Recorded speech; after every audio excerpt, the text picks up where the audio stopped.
ஸ்தோத்திரம் ஸ்தோத்திரம். சகல துதிக்கும் கனத்துக்கும் மகிமைக்கும் பாத்திரமா இருக்கிற தேவனே, ஆண்டவரே நாமும் உயர்த்தப்பட்ட ஸ்தோத்திரம் கர்த்தாவே. கர்த்தர் கிருபையை தந்தது ஓய்வு நாளின் காலை வரைக்காய் கர்த்தர் நன்றியோடு நாங்கள் ஸ்தோத்திரிக்கிறோம் ஸ்தோத்திரம். இந்த நாள் கர்த்தரின் நாள், இது பரிசுத்தமான ஓய்வு நாள், இது கர்த்தரை ஆராதிக்கக்கூடிய நாளாய் கர்த்தருக்கு தந்தபடினால் கர்த்தரை ஸ்தோத்திரிக்கிறோம் கர்த்தாவே. இயேசுவே இந்த ஆராதனை என் தேவத்தாவே பொறுப்படுத்திக் கொள்ள ஜெபிக்கிறோம் ஸ்தோத்திரம். இயேசுவே கடந்த வாரத்தில் இந்த வாரம் மட்டும் கர்த்தர் கிருபை எங்களோடு கூட எங்களை காத்து வந்தபடினால் ஸ்தோத்திரிக்கிறோம். ஆண்டவரே எங்களுக்கு ஜீவனை கொடுத்தபடினால் நாங்கள் ஜீவனுள்ள தேவனை ஆராதிக்கிறோம். கர்த்தரை பரிசுத்த நாமத்துக்கு ஸ்தோத்திரங்களை ஏறெடுக்கிறோம் ஸ்தோத்திரிக்கிறோம். இந்த நாளில் இந்த ஆராதனை உடைய கர்த்தர்கள் கொடுக்கிறோம். ஆராதனைக்குரிய தேவன் மையப்படும்படியாய் எங்களை உங்கள் மறைத்துக் கொள்ளும். நீர் வெளிப்படும் கர்த்தாவே உங்க ஸ்தோத்திரம். எங்களுடைய பாடல்கள், எங்களுடைய ஸ்தோத்திர பலிகள், எங்களுடைய தியானங்கள் ஒவ்வொன்றும் கர்த்தர் நாமத்துக்கு மகிமையாய் பிரீதியாய் இருக்க முடியாது. கர்த்தர் நாமத்தை மாத்திரம் உயர்த்த முடியாது. கர்த்தரை ஆசீர்வாதத்தை கொடுக்க முடியாது. கர்த்தரை ஒப்புக் கொடுக்கிறோம், எங்களை தாழ்த்துகிறோம். உடைய நாமம் உயர்த்தப்பட்டோம். கர்த்தருக்கு மட்டுமே துதிகர மகிமையாக செலுத்துகிறோம். இயேசு கிறிஸ்துவின் நாமத்தில் ஜெபிக்கிறேன் நல்ல பிதாவே, ஆமென். பாட்டு புக்கில் 46வது பாட்டு, தேவா பிரசனம் தாருமே தேடி உன் பாதம் பணிகின்றோம் என்ற பாடலை பாடுவோம்.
கூட்டத்தின் ஆசீர்வாதத்துக்காக நாம் ஜெயிப்போம். ஸ்தோத்திரம் கர்த்தாவே, உமக்கு ஸ்தோத்திரம், ஸ்தோத்திரமா ஸ்தோத்திரம். பரிசுத்த பிதாவே, கர்த்தர் கிருபை தந்தப்பா, இந்த ஓய்வு நாளின் காலை வேளைக்காய் கர்த்தர் நன்றியோடு ஸ்தோத்திரிக்கிறப்பா. ஸ்தோத்திரம் கர்த்தாவே, ஆண்டவரே, இந்த மாதத்தினுடைய கடைசி வாரம், இந்த வாரத்திலும் கூட கர்த்தர் கிருபை இது மட்டும் எங்களை தாங்கி வந்தபடினால் கர்த்தரை நான் ஸ்தோத்திரிக்கிறேன் கர்த்தாவே, உமக்கு ஸ்தோத்திரம். இந்த மாதத்தை தொடங்கின முதற்கொண்டு இந்த கடைசி வாரம் வரலையும் கர்த்தரி கிருபை எங்களை தாங்கி வந்தது. ஆண்டவரே, எங்களோடு கூட இருந்ததப்பா. ஸ்தோத்திரம். நீர் எங்களை பலப்படுத்தி ஆண்டவரே, உமக்கு ஸ்தோத்திரம். இந்த பயங்கரமான நாட்களிலும் கூட ஆண்டவரே துதிக்கிறப்பா. ஸ்தோத்திரிக்கிறோம். கர்த்தரை பிள்ளைகள் ஒவ்வொருவருக்கும் கர்த்தர் சுகத்தையும் பலத்தையும் ஜீவனையும் கொடுத்து ஆண்டவரே, இந்த கொடூரமான வைரஸ் யாரையும் தாக்காதபடி கர்த்தாவே உமக்கு ஸ்தோத்திரிக்கிறோம். கர்த்தரிலே கடைக்கலமாயிருந்து உன்னதமான மறைவிலும் உடைய நிழலிலும் எங்களை மறைத்து இந்த வார்த்தை கூட கர்த்தர் கிருபினால் காணும்படியான ஒரு சாத்தியத்தை நீர்களுக்கு தந்தபடினால் கர்த்தரை நான் ஸ்தோத்திரிக்கிறேன் கர்த்தாவே, உமக்கு ஸ்தோத்திரம். இந்த ஆராதனையை நாங்கள் உம்முடைய கருத்தில் வைக்கிறப்பா. ஆராதனைக்குரிய தேவன் நீர், உமக்கு பிரியமாய் நாங்கள் ஆராதனை செய்ய எங்களை ஒப்பு கொடுக்கிறப்பா. ஸ்தோத்திரம். ஆண்டவரே, பவுல் ரோம சபைக்கு சொன்னது போல எங்களுடைய சரீரங்களை பரிசுத்தமும் தேவனுக்கு பிரியமான ஜீவ பலியாக ஒப்பு கொடுக்க வேண்டும் என்று தேவனுடைய இடங்களை முன்னிட்டு உங்களை வேண்டிக் கொள்கிறேன். இதுவே நீங்கள் செய்யத்தக்க புத்தியுள்ள ஆராதனை என்று சொல்கிறாரப்பா. ஒரு புத்தியுள்ள ஆராதனை செய்ய வந்திருக்கிறோம். இந்த காலை வேளையிலே கர்த்தர் ஒவ்வொருவரையும் பலப்படுத்த ஜெபிக்கிறோம். கர்த்தருக்கு பிரியமான ஆராதனை செய்து உடைய நாமத்தில் ஏற்ற முடியாய், இந்த நாமத்தை மையப்படுத்த முடியாய், உடைய சித்தத்தை நிறைவேற்ற முடியாய் எங்களை தாழ்த்து முடிய கர்த்தங்களுக்கு கொடுக்கிறப்பா. ஸ்தோத்திரிக்கிறோம். இந்த நேரத்திலேயும் கூட கர்த்தர் எந்த நோக்கத்தோடு தம்முடைய வார்த்தையை, அந்த ஜீவ வார்த்தையை அனுப்பி தருகிறீரோ அந்த நோக்கத்தை கர்த்தாவே உமக்கு ஸ்தோத்திரம். நீர் அனுப்பின காரியமாகும்படி வாய்க்கு செய்து நீர் மையப்பட உம்முடைய கர்த்தருக்கு ஒப்பு கொடுக்கிறோம். கர்த்தருக்கு மட்டுமே துதி கர்மமையாக செலுத்துகிறோம். கேட்கிற ஒவ்வொரு பிள்ளைகளையும் தேவன் ஆசீர்வதியும் உடைய கிருபைகள் மறைத்து காத்துக்கொள்ளும். கர்த்தருக்கு மட்டுமே துதி கர்மமையாக செய்கிறேன். இயேசு கிறிஸ்துவின் நாமத்தில் ஜெபிக்கிறேன் ஜீவனுள்ள பிதாவே, ஆமென். கர்த்தருடைய பரிசுத்த நாமத்துக்கு ஸ்தோத்திரம். கடந்த வாரத்தில் கர்த்தர் நமக்கு கொடுத்த வார்த்தையை நாம் தியானித்தோம். 1 தீமோத்தேயு புஸ்தகம் 3ஆம் அதிகாரம் 15ஆம் வசனத்தை கர்த்தர் நம்மோடு கூட ஆவியானவர் பேசினார். Praise God. இப்பொழுதும் வேதத்தில் அநேக இடங்களில் கர்த்தர் கல்லை தூணாக நிறுத்தி ஒரு அடையாளம் காட்டுகிறதை நாம் பார்க்கிறோம். வேதத்தில் அநேக இடங்களில் கல்லை ஒரு தூணாக நிறுத்தி அடையாளம் காட்டுகிறதை நாம் பார்க்கிறோம். அதை குறித்து சில காரியங்களை நாம் பார்க்கலாம். யாக்கோபின் ஆசீர்வாதத்தை ஏசா வாங்கின உடனே ஏசாவுக்கு ஒரு கோபம் வந்தது யாக்கோபின் மேல். உடனே அவன் சொல்கிறான், என் தகப்பன் சீக்கிரமாய் மரிக்க வேண்டிய நாள் வந்துவிடும், அப்பொழுது என் சகோதரனை நான் கொன்று விடுவேன் என்று சொல்லிவிட்டான். இதை ரெபேக்காள் கேட்டு அவருடைய மகனை தன்னுடைய மாமா வீட்டுக்கு அனுப்பி வைக்கிறாள். அவன் உயிரோடு இருக்க வேண்டும் என்று சொன்ன நோக்கத்தோடு நான் ஏன் எழுந்து போக வேண்டும் அவனை என்று சொல்லி அவன் அனுப்புகிறான். இவன் தன்னுடைய மாமா வீட்டை நோக்கி போகிறான். போகிற வழியில் போய் அங்கு 20 வருஷம் தன்னுடைய மாமாக்கு ஊழியம் செய்கிறான். அதன் பின்பு மீண்டும் அவன் பொருத்தனை செய்து போகும்போது பொருத்தனை செய்து போல கர்த்தரனை மீண்டும் சுகபல ஜீவன் ஆரோக்கியத்தோடு என் தகப்பன் வீட்டுக்கு கொண்டு வருவாரானால் நான் நிறுத்தின இந்த கல் ஒரு தூணாக நிறுத்தின இந்த கல் கர்த்தருக்கு ஒரு ஆலயமாகும் என்று ஒரு பொருத்தனை செய்துதான் அவன் போகிறான். அதே போல் கர்த்தர் மீண்டும் அவனை தன் தகப்பன் வீட்டுக்கு கொண்டு வருகிறார். அவனுடைய மனைவி பிள்ளைகளோடு கூட தனிமையாய் போனான். ஆனால் மீண்டும் வரும்போது அவன் மனைவி 4 மனைவிகள், பிள்ளைகள் 11-12 பிள்ளைகள் எல்லாரையும் அழைத்துக் கொண்டு அவன் மீண்டும் ஆடு மாடுகளோடு அவன் வருகிறான். வரும்பொழுது அவன் மாமா வீட்டில் இல்லை. கர்த்தர் சொன்னார், நீ புறப்பட்டு உன் தகப்பன் வீட்டுக்கு போய் என்று சொன்னார். ஆகவே அவன் புறப்பட்டு விட்டான். ஆனால் அவனுடைய மாமா தன்னுடைய ஆடுகளுக்கு மயிர் கத்துகிறதுக்கு கத்தரி பிடிக்கும்படியால் அவன் வெளியே போயிருந்தான். இவன் வந்தது அவனுக்கு தெரியாது. இவன் வந்து 3 நாள் பின்பு தான் அவன் மாமா அதை அறிகிறான். உடனே அவன் பின்பு அவனை பின்தொடர்ந்து வருகிறான். வரும்போது 7 நாள் கழித்து அவனை கீழையாத்த என்ற மலையிலே அவனை சந்திக்கிறான். சந்திக்கும் போதுதான் அவள் 2 பேரும் உடன்படிக்கை செய்கிறார்கள். வாசிக்கலாம். ஆதியாகமத்தின் புஸ்தகம் 31ஆம் அதிகாரம் 45ஆம் வசனத்திலிருந்து 48ஆம் வசனம் வரை வாசிப்போம். 44 இருந்து 48 வரை வாசிக்கலாம்.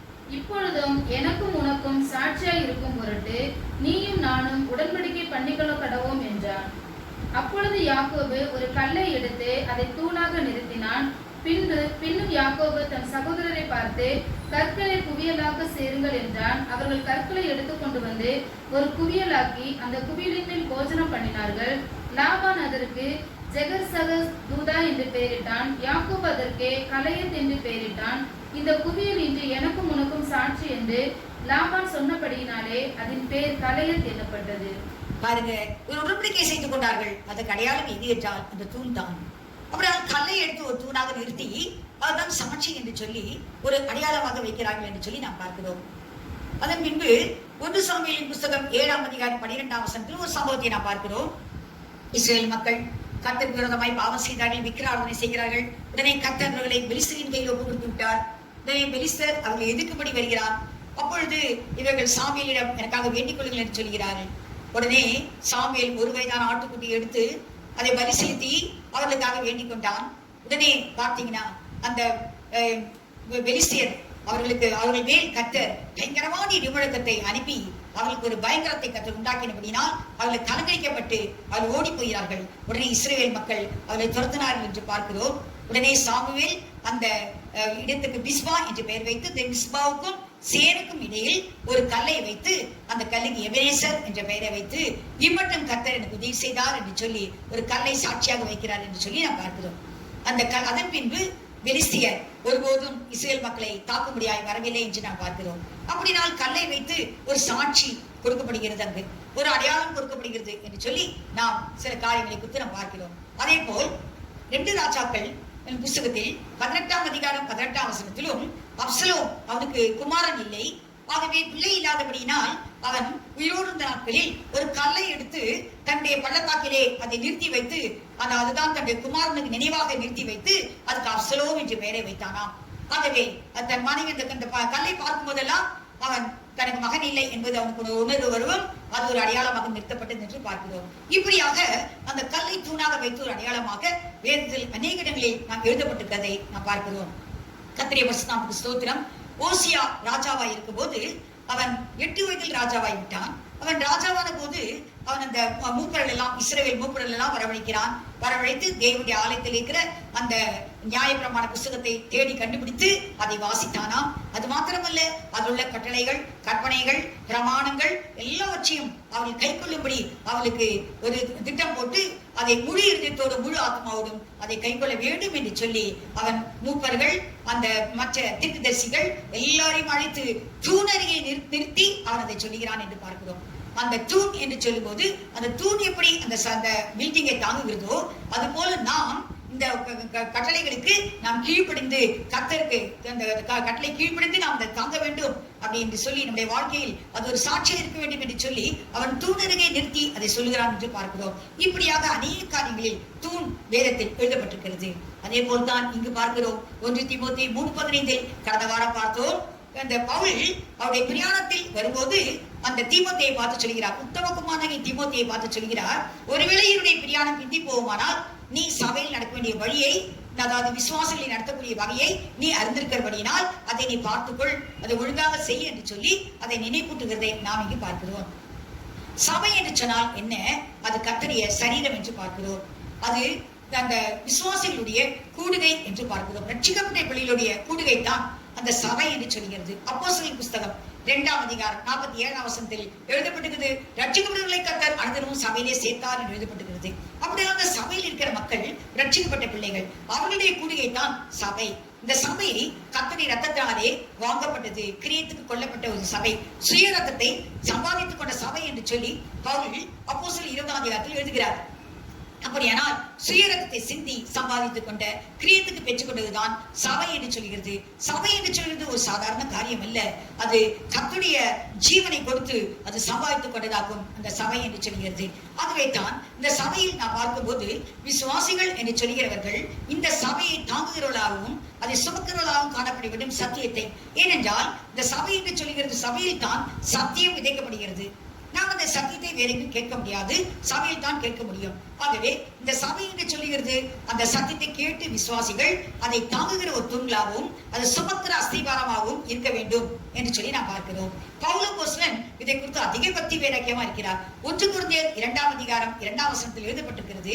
பவுல் சொல்லும்போது, சிலுவையில் அறைந்த இயேசு கிறிஸ்துவை அல்லாமல் வேறொன்றையும் நீங்கள் அறியாதற்கு தீர்மானித்திருந்தேன் என்று சொல்கிறார். அவர் ஒரு வைராக்கியமா இருக்கிறார். எதென்றால் உண்மையான ஒரு சபை, ஒரு ட்ரூ சர்ச் என்று சொன்னால் அந்த சபை கிறிஸ்துவின் மரணத்தை குறித்து, சிலுவையின் உபதேசத்தை குறித்து தான் அது வெளிப்படுத்த வேண்டும் என்பது பவுல் அப்போஸ்தலனுடைய ஒரு கோரிக்கையா இருக்கிறது.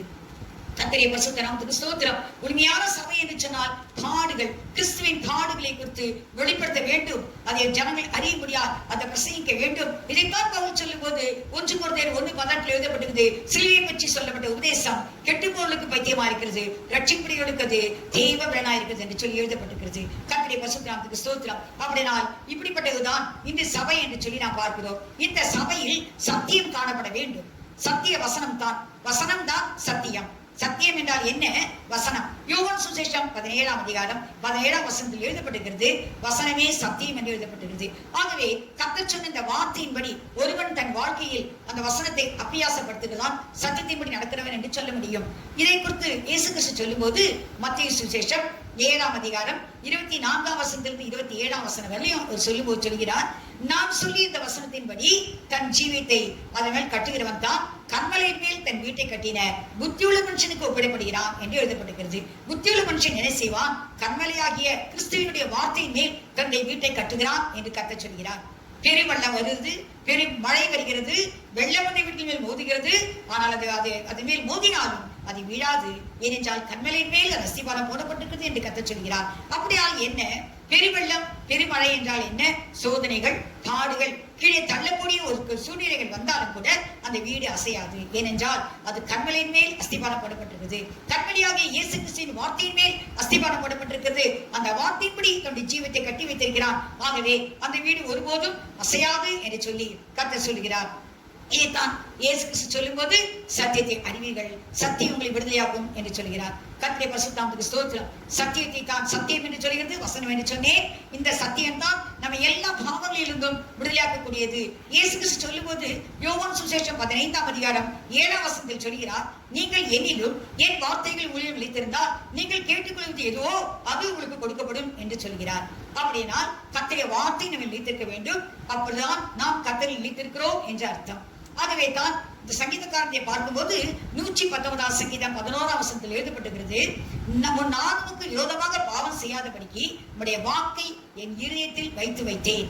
அப்படியால் யாருடைய இருதயத்தில் கர்த்தருடைய வார்த்தை எழுதப்பட்டிருக்கிறதோ அவர்கள் பாவம் செய்ய முடியாது. இதைத்தான் இயேசு கிறிஸ்து சொல்கிறார், சத்தியத்தை அறிவீர்கள், சத்தியங்களை விடுதலையாக்கும் என்று சொல்லி. அது அறிகிறது என்று சொல்லும் போது அது இதயத்தில் பதிந்து, அது இதயத்தில் எழுதப்பட்டிருக்கும் போது அவன் பாவம் செய்ய சான்ஸ் இல்லை. இது பாருங்க, யோசேப்பு மற்றது தானியேல் இதெல்லாம் பாவம் செய்ய சந்தர்ப்பங்கள் வந்த போது கூட கர்த்தருக்கான பாவத்தை நான் செய்வது எப்படி என்று சொல்லி ஓடுகிறார்கள். காரணம், அவருடைய இதயத்தில் அந்த வார்த்தை எழுதப்பட்டிருக்கிறது. ஆகவே தான் அந்த சத்தியம் அவர்களை பாவம் செய்யாதபடி காக்கிறது என்று சொல்லி நாம் பார்க்கிறோம். இதை சங்கீதக்காரன் எழுதும்போது 37ஆம் சங்கீதம் 31ஆம் வசனத்தில் எழுதப்பட்டிருக்கிறது, வேதம் அவனுடைய இருத்தில் இருக்கபடினால் அவனுடைய நடைகளில் ஒன்றும் பிசகி போவதில்லை என்று எழுதப்பட்டிருக்கிறது. அவன் யாருடைய இருதயத்தில் வேதம் இருக்கிறதோ, வேத வார்த்தைகள் பதிந்திருக்கிறதோ அவனுடைய வாழ்க்கையில் பிசகு இல்லை. அவனுடைய வாழ்க்கை நேராக கர்த்தருக்கு பிரியமாய் நடக்க முடியும். யோதாம் தன் வழியை நேராக்கினான், அதனால் வரப்பட்டான் எழுதப்பட்டது போல தன்னுடைய வழியை கர்த்தருக்காக நேராக்கி கொள்ளுவான். ஏனென்றால் கர்த்தருடைய வார்த்தை அவன் இதயத்தில் எழுதப்பட்டிருக்கிறபடினால். இதை குறித்து பேதுரு அழகாக சொல்கிறார். 2 பேதுரு 1ஆம் அதிகாரம் வாசிக்கலாம். 2 பேதுரு 1ஆம் அதிகாரம் 19ஆம் வசனத்தில் எழுதப்பட்டிருக்கிறது, கர்த்தருடைய வார்த்தை எப்படிப்பட்டது? அது ட்ரூ லைட், அது உண்மையான ஒரு வெளிச்சம் என்று எழுதப்பட்டிருக்கிறது. ஏனென்றால் இருளிலே பிரகாசிக்கிறது என்று எழுதப்பட்டிருக்கிறது. வாசிக்கலாம். 2 பேதுரு 1:19. அதிக உறுதியான தீர்க்க தரிசன வசனமும் நமக்கு உண்டு. பாருங்க, அதிக உறுதியான தீர்க்க தரிசன வசனம். அப்படி அந்த உறுதியானது என்று சொல்லும்போது வானமும் கூட அழிந்து போகுமாம், பூமியும் அழிந்து போகுமாம், ஆனால் வேதத்தின் வார்த்தையாகிலும் அந்த வார்த்தையின் ஒரு உறுப்பு கூட அழியாது. அப்படிப்பட்ட உறுதியான வார்த்தை எது? ஆகவே தான் அதிக உறுதி என்று சொல்லி பேதுரு எழுதுகிறார். வாசிக்கலாம். பொழுது விடிந்து விடிவெள்ளி உங்கள் இருதயங்களில் உதிக்கும் அளவும் இருளுள்ள ஸ்தலத்தில் பிரகாசிக்கிற விளக்கை போன்ற அவ்வசனத்தை கவனித்திருப்பது நலமாய் இருக்கும். இருளுள்ள ஸ்தலத்தில் பிரகாசிக்கிற விளக்கு, அப்படின்னா அந்த வசனம் ஒரு வெளிச்சமா இருக்கிறது. இருளுள்ள ஒரு ஸ்தலத்தை பிரகாசிக்க செய்கிறது. இருட்டாக இருக்கிற ஒரு மனுஷன் அந்த வசனத்தின் மூலமாய் தன்னை பிரகாசித்துக் கொள்ள முடியும். அந்த வசனம் தான் அவனை பிரகாசிக்க முடியும். இதை குறித்து இயேசு கிறிஸ்து சொல்லும் போது யோவான் 1ஆம் அதிகாரம் 5ஆம் வசனம் சொல்கிறார், அது இருளிலே பிரகாசிக்கிறது, இருளானது அதை பற்றிக்கொள்ளவில்லை. அதாவது இருள் அதை பற்றிக்கொள்ள முடியாது. அந்த வசனமானது இருளிலே பிரகாசிக்கிறது. எப்படிப்பட்ட இருட்டான ஒரு ஜீவியமாய் இருந்தாலும் அவனை வெளிச்சமான ஒரு ஜீவியமாய் மாற்றுகிறது என்று பார்க்கிறோம். ஆகவே இந்த வசனத்தை தான் நாம் வருகை மற்றும் அதை கவனித்திருக்கிறது நலமா இருக்கும் என்று சொல்கிறார். என்றால் அந்த சத்தியம் தான் நம்ம விடுதலையாக்கி கொண்டே இருக்கும். நம்முடைய வாழ்க்கையில் நாம் பாவம் செய்யாதபடி நம்மை பாதுகாக்கிறது இந்த ஜீவ வசனம், இந்த சத்திய வசனம் என்று பார்க்கிறோம். ஆகவே தான் இயேசு கிறிஸ்து சொல்கிறார், இந்த சத்திய வசனம் உங்களை விடுதலையாக்கும், சத்தியத்தை அறிவீர்கள், அது உங்களை விடுதலையாக்கும் என்று சொல்கிறார். அப்படியானால் இது பொழுது விடிந்து விடிவெள்ளி உங்கள் இருட்டுகளில் பிரகாசிக்கும் அளவும் என்று எழுதப்பட்டிருக்கிறது. பொழுது விடிந்து என்றால் என்ன அர்த்தம்? கர்த்தருடைய வருகை. விடிவெளி எப்பொழுது அப்படி இருட்டில் பிரகாசிக்கும் தெரியுமா? கர்த்தருடைய வருகையில் தான். கர்த்தருடைய வருகையில் அவர் இருக்கிற வண்ணமாக நாம் மாறப்போகிறோம். அந்த நேரத்தில் தான் அந்த இருதயத்தில் அந்த விடிவெளி பிரகாசிக்கும் போது அது வரலையும் நீங்க அந்த வசனத்தை கவனித்திருப்பது நலமா இருக்கும் என்று சொல்லி பேதுரு சொல்கிறார். அப்படி அந்த வசனம் நிலைத்திருக்கிற வசனம், அது ஒரு மனுஷனை பிரகாசிக்கிற ஒரு நல்ல வெளிச்சமான ஒரு வசனம் என்று பார்க்கிறோம். இரண்டாவது குமாரனை குறித்து பார்க்கிறோம். குமாரன் எப்படிப்பட்டவர் தெரியுமா? அவர் சொல்கிறார், குமாரன் உங்களை விடுதலையாக்கினால் மெய்யாகவே விடுதலையாவீர்கள். முதலாவது சத்தியம் விடுதலையாக்கும், இரண்டாவது குமாரன் விடுதலையாக்குவார். அப்படின்னா குமாரன் யார்? அவர் தான் சத்தியம் உள்ளவர் என்று எழுதப்பட்டிருக்கிறது. வாசிக்கலாம். 1 யோவான் 5ஆம் அதிகாரம் 20ஆம் வசனத்தில் எழுதப்பட்டிருக்கிறது, சத்தியவரன் ஆகிய தேவனை அறிந்து கொள்வதற்கு இயேசு கிறிஸ்து வந்து நமக்கு புத்தியை தந்திருக்கிறார் என்று வாசிக்கிறோம். வாசிக்கலாம். 1 பேதுரு 5ஆம் அதிகாரம் 1 யோவான் 5ஆம் அதிகாரம் 20ஆம் வசனம். அன்றியும் நாம் சத்தியம் உள்ளவரை அறிந்து கொள்வதற்கு தேவனுடைய குமாரன் வந்து நமக்கு புத்தியை தந்திருக்கிறார் என்றும் அறிவோம். அவருடைய குமாரனாகிய இயேசு கிறிஸ்து எனப்பட்ட சத்தியம் உள்ளவருக்குள்ளும் இருக்கிறோம். இவரே மெய்யான தேவனும் நித்திய ஜீவனுமாய் இருக்கிறார். பாருங்க, இவர் சத்தியம் உள்ளவர். சத்தியவரன் தேவன், சத்தியம் உள்ளவர் இயேசு கிறிஸ்து, அவரும் சத்தியம் உள்ளவர். தேவனை குறித்து அறியும்படியான ஒரு புத்தியை நமக்கு கொடுக்கிறது தான் இயேசு கிறிஸ்து. ஒரு தெளிவையும் புத்தியும் கொடுக்கிறார். அப்போ அந்த இயேசு கிறிஸ்து அவர் சத்தியம் உள்ளவர், அவர் தான் நித்திய ஜீவன். இவர்தான் மெய்யான தேவனும் நித்திய ஜீவனுமா இருக்கிறார். ஏனென்றால் தேவனுக்கு போகிற வழியை அவர் காட்டுகிறார். வழியை காட்டுகிறதா இயேசு கிறிஸ்தாகவே தான் அவர் நானே வழியும் சத்தியமும் ஜீவனுமா இருக்கிறேன் என்று சொல்கிறார். யோவான் சுவிசேஷம் 14ஆம் அதிகாரம் 6ஆம் வசனம் சொல்கிறார், நானே வழியும் சத்தியமும் ஜீவனுமா இருக்கிறேன் என்று சொல்லி. ஆக இயேசு கிறிஸ்து வழியா இருக்கிறார். தேவனிடத்தில் போய் சேரக்கூடிய ஒரு வழிதான் இயேசு கிறிஸ்து. அவரும் சத்தியம் உள்ளவர். பார்க்கும்போது அந்த அடிமை எப்போது வீட்டில் நிலைத்திருக்க மாட்டான் என்று கர்த்தர் யோவான் சுவிசேஷம் 8ஆம் அதிகாரம் 34 36 வரை வாசிக்கும் போது சொல்கிறார், பாவத்துக்கு அடிமையா இருக்கிறவன், பாவம் செய்கிறவன் பாவத்துக்கு அடிமையா இருக்கிறான். இப்படிப்பட்ட அடிமையானவன் வீட்டில் நிலைத்திறான், குமாரனோ நிலைத்திருக்கிறார் என்று சொல்லி எழுதப்பட்டிருக்கிறது. குமாரன் நிலைத்திருக்கிறார், ஆனால் அடிமை நிலைத்திருக்க முடியாது. பாவம் செய்கிறவன் தேவனுடைய வீட்டில் நிலைத்திருக்க முடியாது. தேவனுடைய வீடு எது? சபை. சபையில் அந்த பாவம் செய்கிறவனுக்கு இடமில்லை. துன்மார்க்கன் தேவனுடைய சபையில் நிலைநிற்பதில்லை என்று சொல்லி சங்கீதம் 1 எழுதப்பட்டிருக்கிறது. அப்படியானால் அவன் அடிமையா இருக்கிறவன், பாவத்துக்கு அடிமையா இருக்கிறவன் சபையில் இருக்க முடியாது. ஆனால் குமாரன் சபைக்கு தலையா இருக்கிறார். அந்த குமாரனில் ஒருவன் நிலைத்திருப்பானால் அவன் சபையில் நிலைத்திருக்க முடியும். யார் குமாரன் நிலைத்திருக்கிறவன் என்று பார்க்கும்போது 1 யோவான் 2ஆம் அதிகாரம் 6ஆம் வசனத்தில் எழுதப்பட்டிருக்கிறது, அவன் வசனத்தின்படி யார் செய்கிறார்களோ அவர் தான் அவர் நிலைத்திருக்கிறார்.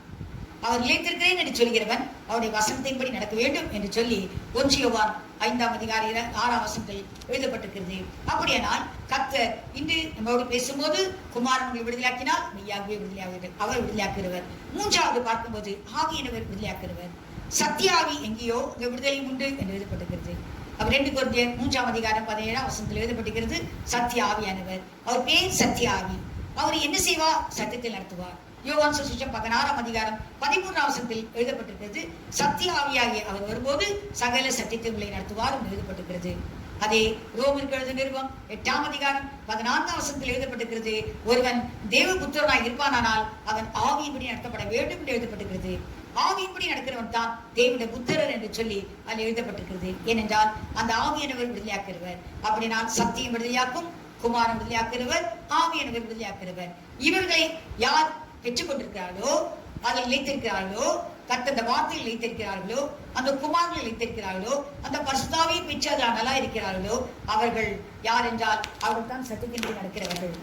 ஆகவே தான் கர்த்தர் சொன்னார், இது சபையில் வெளிப்படுத்தக்கூடிய ஒரு காரியம். ஆகவே இந்த சத்தியம் தான் சத்தியத்துக்கு ஒவ்வொரு விசுவாசியும் தூணாக நிற்க வேண்டும்.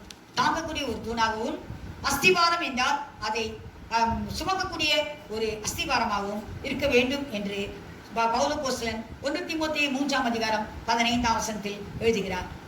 இரண்டாவது, ஒவ்வொரு விசுவாசியும் தாங்கக்கூடிய ஒரு தூணாகவும் சுமக்கக்கூடிய ஒரு அஸ்திவாரமாகவும் இருக்க வேண்டும். முதலாவது காரியம். இரண்டாவது, அந்த ஒவ்வொரு விசுவாசியும் பொருத்தனையான ஒரு தூணாக இருக்க வேண்டும். அதை குறித்து நாம் பார்க்கலாம்.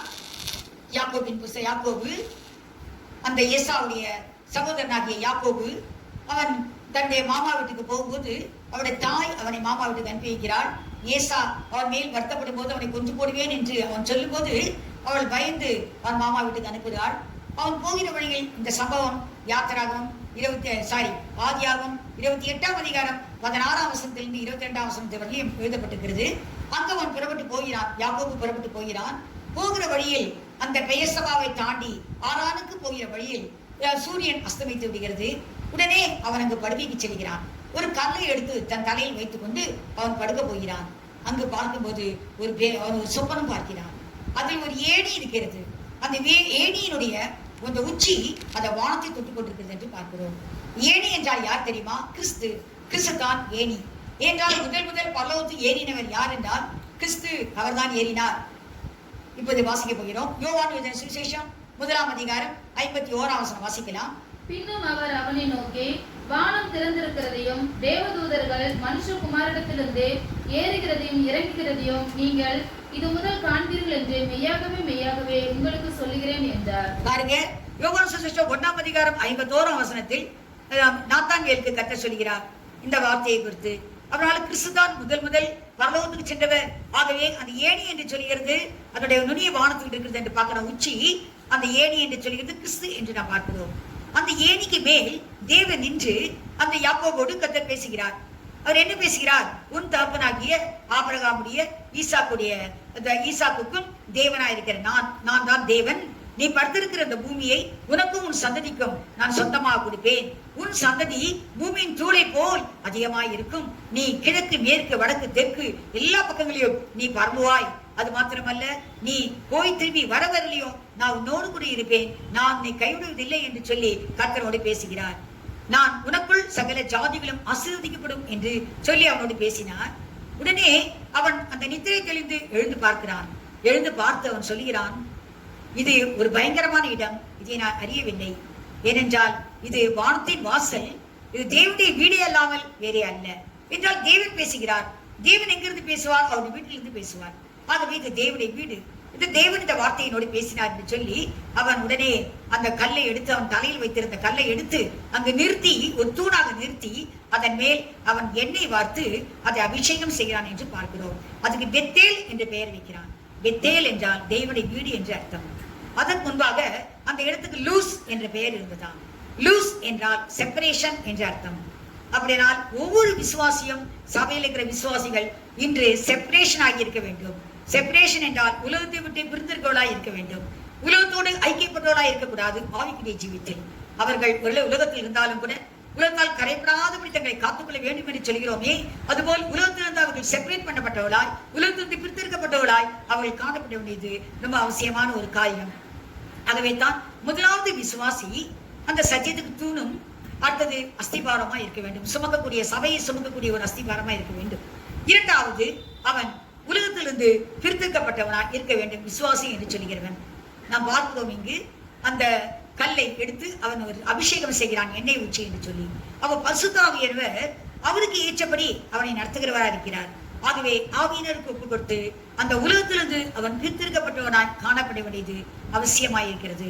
இதைத்தான் ரோமருக்கு எழுதின நிருபத்தில் பவுல் சொல்வார் 2ஆம் வசனத்தில், நீங்கள் இந்த பிரபஞ்சத்துக்கு ஒத்த வேஷம் தெரியாமல், அதனால் நீங்கள் உலகத்துக்கு ஒத்த வேஷம் தெரியாமல் தேவனுடைய நன்மையும் பிரியமும் பரிபூர்ணமான சித்தம் என்னதென்று பகுத்தறியத்தக்கதாக உங்கள் மனம் புதிதாகிறதுனாலே மறுரூபமாங்கள். அப்படினால் கர்த்தருடைய வார்த்தையை கேட்க கேட்க ஆராதனையில் ஒரு விசுவாசி பங்கு பெற அவனுடைய மனம் புதிதாய் கொண்டே வர வேண்டும். உலகத்தை விட்டு எவ்வளவு தூரம் பிரிய வேண்டுமோ அவ்வளவுக்கு அவ்வளவு தூரம் பிரிய வேண்டியது அவசியமான காரியம். ஏனென்றால் இயேசு கிறிஸ்து ஜெபிக்கும் போது சொல்கிறார். யோவான் சுவிசேஷம் 15ஆம் அதிகாரம் 17-18 வாசிக்கலாம். யோவான் சுவிசேஷம் 15ஆம் அதிகாரம் 18ஆம் வசனம் 19ஆம் வசனம். உலகம் உங்களை பகைத்தால் அது உங்களை பகைக்கிறதுக்கு முன்னே என்னை பகைத்தது என்று அறியுங்கள். நீங்கள் உலகத்தாராய் இருந்தால் உலகம் தன்னுடையதை சிநேகிக்கும். நீங்கள் உலகத்தாராய் இராதபடியினாலும் நான் உங்களை உலகத்திலிருந்து தெரிந்து கொண்டபடினாலும் உலகம் உங்களை பகைக்கிறது. கர்த்தர் சொல்கிறார், நீங்கள் உலகத்தாராய் இருந்தால் உலகம் உங்களை சிநேகிக்கும். ஆனால் நீங்கள் உலகத்தாராய் இல்லாதபடினாலும் நான் உங்களை உலகத்திலிருந்து தெரிந்து கொண்டபடினாலும் எனக்காக தெரிந்து கொண்டபடினாலும் உலகம் உங்களை பயக்கிறது என்று சொல்கிறார். அப்படினால் கர்த்தருடைய பிள்ளைகளை உலகம் நிச்சயமாய் பயக்கும். ஆகவே தான் நாம் உலகத்தார் அல்ல, நாம் உலகத்திலிருந்து பிரித்திருக்கப்பட்டவர்களாய் காணப்பட வேண்டியது அவசியமான ஒரு காரியம். யோவான் 2 அதிகாரம் 15 சொல்கிறார், உலகத்திலும் உலகத்திலும் அன்பு கூறாதிருங்கள். ஒரு உலகத்தில் அன்பு கொண்டால் அவற்றில் பிதாவின் அன்பில்லை என்று சொல்கிறார். யாக்கோபின் புஸ்தகம் 4 அதிகாரம் 4 சொல்கிறார், விபசாரிகளே, உலக சிநேகம் தேவனுக்கு விரோதமான பகை என்று அறியீர்களா? உலகத்துக்கு சிநேகிதா இருக்க விரும்புகிறவன் தேவனுக்கு பயங்கராயிரான் என்று சொல்கிறார். ஆனால் உலகத்துக்கும் தேவனுக்கும் சம்பந்தம் இல்லை. ஆனால் தான் இயேசு கிறிஸ்து சொல்லும்போது அழகாய் ஜெபிக்கும் போது சொல்கிறார், வாசிக்கலாம். யோவான் சுவிசேஷம் 17 அதிகாரம் 9 சொல்கிறார், நான் உலகத்துக்காக வேண்டிக் கொள்ளாமல் நீர் எனக்கு தந்தவளுக்காக நான் வேண்டிக் கொள்கிறேன் என்று சொல்கிறார். இயேசு கிறிஸ்து ஜெபிக்கும் போது உலகத்துக்காக வேண்டிக் கொள்கிறதில்லை, உலகத்திலிருந்து கர்த்தர் அவருக்கு தந்த பிள்ளைகளுக்காக வேண்டிக் கொள்கிறார். 15 சொல்கிறார், நீர் அவர்களை உலகத்திலிருந்து எடுத்துக்கொள்ளும்படி நான் வேண்டிக் கொள்ளாமல் அவளை தீமை நின்று காக்கும்படி வேண்டிக் கொள்கிறேன் என்று சொல்கிறார்.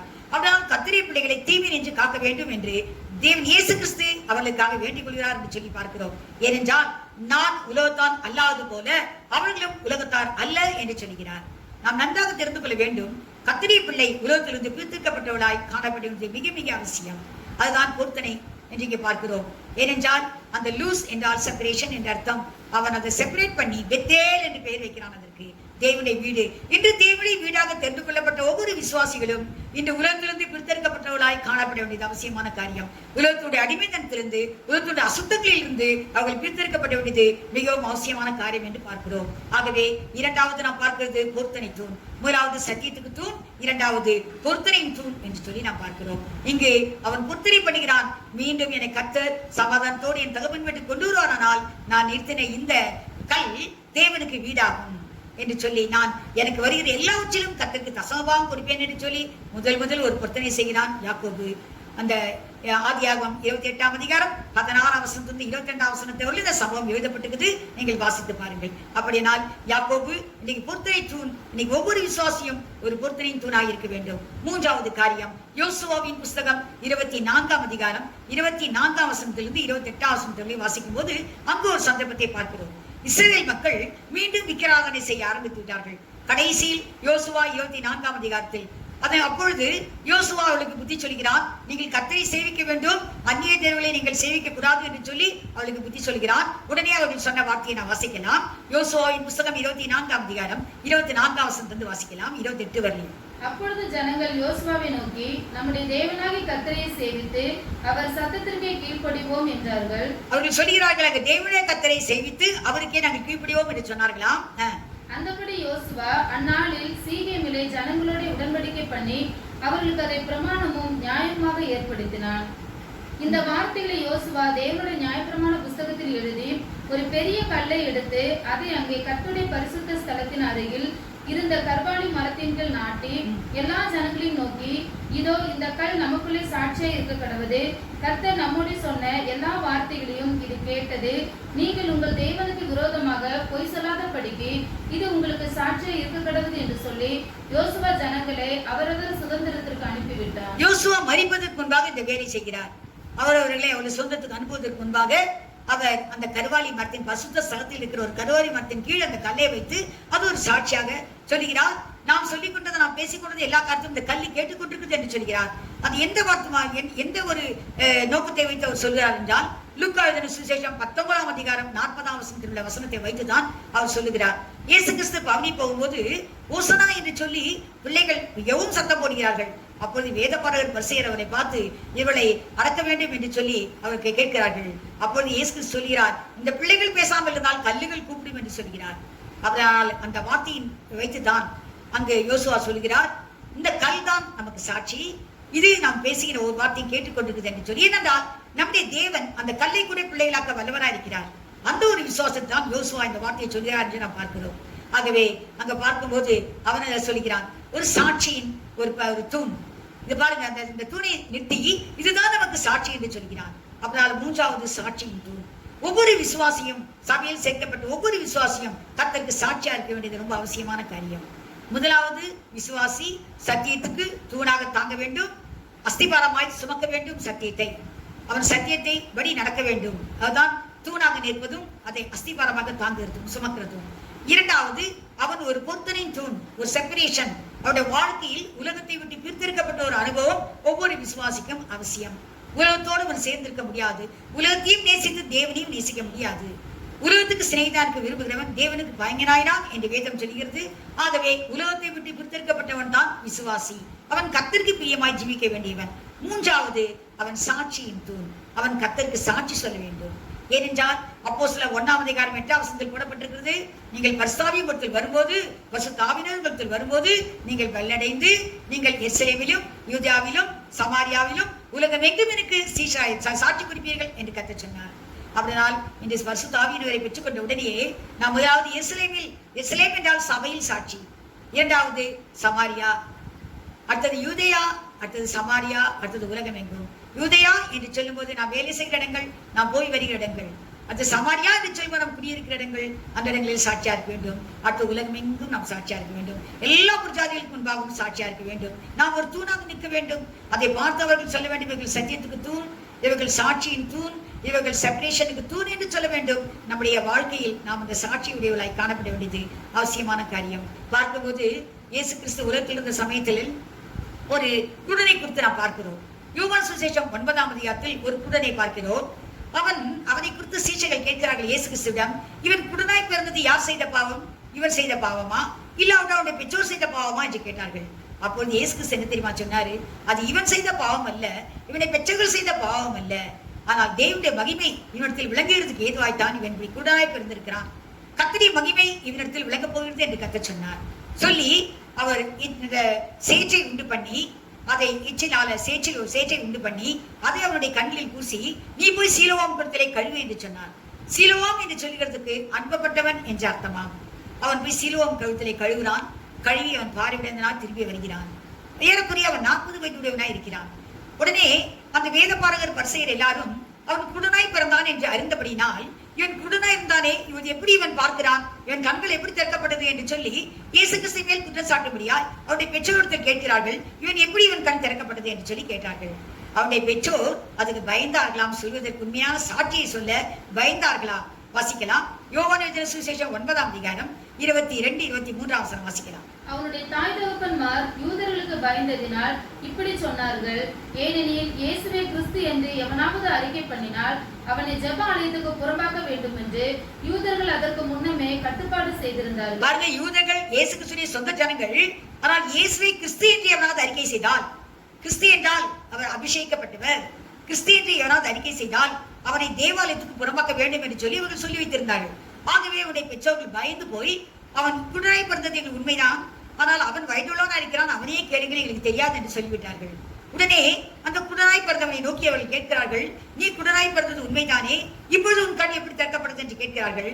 அப்போது அவன் சொல்கிறான். அதை வாசிக்கலாம். யோவான் சுவிசேஷம் 9:30-33 வாசிக்கலாம். அதற்கு அந்த மனுஷன், அவர் என் கண்களை திறந்திருந்தோம், அவர் எங்கே இருந்து வந்தவர் என்று நீங்கள் அறியாதிருக்கிறது ஆச்சரியமான காரியம். அவர் எவ்வளவு அழகா சொல்றான் பாருங்க. அவர் என் கண்களை திறந்திருக்கிறார், இவ்வளவு பெரிய அதிசயத்தை செய்திருக்கிறார், அவர் எங்கே இருந்து வந்தவர் என்று நீ கேட்கிறது எனக்கு ஆச்சரியமான காரியம். பாவிகளுக்கு தேவன் செவி கொடுக்கிறதில்லை என்று அறிந்திருக்கிறோம். ஒருவன் தேவ பக்தியுள்ளவனாய் இருந்து அவருக்கு சித்தமானதை செய்தால் அவனுக்கு செவி கொடுப்பார். பிறவி குருடனுடைய கண்களை ஒருவன் திறந்தான் என்று உலகம் உண்டானது முதல் கேள்விப்பட்டதில்லையே, அவர் தேவனிடத்திலிருந்து வராதிருந்தால் ஒன்றும் செய்ய மாட்டாரே என்றார். எவ்வளவு அழகா ஒரு சாட்சி கொடுக்கிறான். அவன் குருடன் தான், ஆனால் அவன் இதுவரை அவரை பார்த்ததில்லை, ஆனால் கண் திறந்தவுடனே ஒரு அழகான சாட்சி கொடுக்கிறான். ஏனென்றால் அவன் தேவனிடத்திலிருந்து வராதிருந்தால் இப்படிப்பட்ட அற்புதத்தை செய்ய மாட்டாரே, இதுவரை செய்ததில்லையே. யாராவது ஒருவர் அந்த குருடனுடைய கண்களை திறந்து உண்டா? இதுவரையிலும் நாம் கேள்விப்பட்டிருக்கிறோமா? கேள்விப்படவில்லையே. அப்படியானால் இவர் தேவனிடத்திலிருந்து வராதிருந்தால் எப்படி இப்படிப்பட்ட அற்புதத்தை செய்ய முடியும்? இவர் தேவனிடத்தில் வந்தவர் தான் என்று சொல்லி இதே சாட்சியை தான் அன்று போதகன் அந்த நிக்கோதேமு சொல்கிறான். இஸ்ரவேலின் பெரிய போதகன். அவன் சொல்கிறான், நீ தேவனிடத்திலிருந்து வராதிருந்தால் இப்படிப்பட்ட அற்புதங்களை செய்ய மாட்டார் என்று சொல்லி, நீ தேவனிடத்திலிருந்து வந்த போதகர் என்று நான் அறிந்திருக்கிறேன் என்று சொல்கிறான். காலத்திலே இயேசு கிறிஸ்து வந்து அதே வார்த்தையை இந்த குருடன் சொல்கிறான். பாருங்க, அவருக்காக ஒரு சாட்சி சொல்கிறான். எவ்வளவு அழகாய் சொல்றான். இவர் கிறிஸ்து தான், இவர் தேவனிடத்திலிருந்து வந்தவர் தான், இவர் தேவனிடத்திலிருந்து அனுப்பப்பட்ட குமாரன் தான், இவர் தேவகுமாரன் தான் என்பதை நிச்சயமாய் தெளிவாய் அவன் சொல்கிறான்.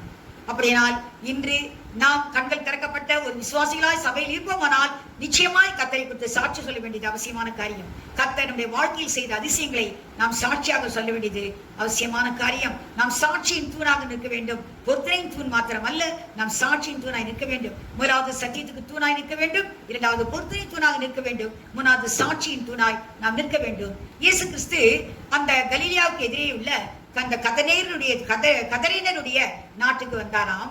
அவர் அந்த போட்ல இருந்து கீழே இறங்கி வரும்போது ஒரு பிசாசு பிடித்தவன் அங்கு ஓடி வருகிறான். அந்த பிசாசு பிடித்தவன் பயங்கரமான வஸ்திரம் தரிக்கவில்லை. அவன் காயங்கள் பட்டு மேலெல்லாம் காயங்கள். அவன் கல்லறையிலிருந்து ஓடி வருகிறான். அவன் வீடு தங்குகிறது கிடையாது. அவனுடைய இருப்பிடமே கல்லறைத்தான். அங்கிருந்து ஓடி வந்து இயேசு கிறிஸ்துவை பார்த்து அவன் சொல்கிறான், இயேசுவே, தேவனுடைய குமாரனே, எனக்கும் என்ன, என்னை வேதனைப்படுத்தா வந்தீர் என்று சொன்னார். ஏன் அப்படி சொல்கிறான் என்றால், இயேசு கிறிஸ்துவுக்கு முன்பாகவே அந்த அசுத்தாவியை அவர் துரத்தி இருக்கிறார். ஆகவே தான் அவன் கேட்கிறான், என்னை வேதனைப்படுத்தவா நீ வந்தீர் என்று சொல்லி. இந்த சம்பவம் லூக்கா எழுதின சுவிசேஷம் 8ஆம் அதிகாரம் 27ஆம் வசனத்திலிருந்து 39ஆம் வசனம் வரை எழுதப்பட்டிருக்கிறது. நீங்கள் வாசித்து பாருங்கள். அந்த பிசாசு பிடித்தவன் வந்த உடனே அவர் கேட்கிறார். கர்த்தர் பார்த்து அங்க பார்த்து, உனக்குள் எத்தனை பிசாசுகள் இருக்கிறது என்று சொல்லி, அவன் லேகியோன், உன் பெயர் என்ன என்று கர்த்தர் கேட்டார். உடனே அவன் லேகியோன் என்று சொல்கிறான். ஏனென்றால் அவன் சங்கிலியினால கட்டப்பட்டிருந்து கூட அந்த சங்கிலியை முறித்து அவன் அந்த வனாந்தத்தில் அவன் திரியவனாய் இருந்தான். வனாந்தத்தில் தங்குவனாய் இருக்கிறான். வீட்டில் தங்குகிறான் இல்லை. ஆகவே கர்த்தர் கேட்டால், உன்னுடைய பெயர் என்ன என்று. அவன் லேகியோன் என்று சொன்னான். லேகியோன் என்றால் அநேக பிசாசுகள் அவனுக்குள் இருந்தது. ஆகவே அந்த பெயரை சொன்னான்.